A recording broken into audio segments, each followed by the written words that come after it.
Peter claimed to have drunk the blood from the throat of one victim, from the temple of another, and to have licked the blood from a third victim's hands. In Maria's murder, he had drunk so much blood from the neck wound that he had vomited. The first murder Peter definitively committed occurred on May 25, 1913. During the course of a burglary at a tavern in Mulheim am Rhein, he encountered a 9-year-old girl named Christine Klein asleep in her bed. This is how Peter recounted the murder of Christine Klein at his trial. It was on May 25, 1913.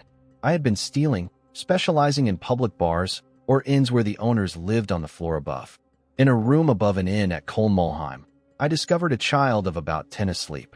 Her head was facing the window. I seized it with my left hand and strangled her for about a minute and a half. The child woke up and struggled, but lost consciousness.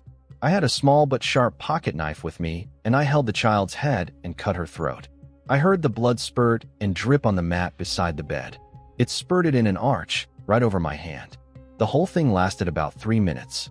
Then I locked the door again and went back home to Dusseldorf. Christine was just 9 years old. For her family, grief was eternal. For Peter, it was the beginning of a reign of terror. The following day, Peter specifically returned to Cologne to drink in a tavern located directly opposite that in which he had murdered Klein, so that he could listen to the locals' reactions to the child's murder.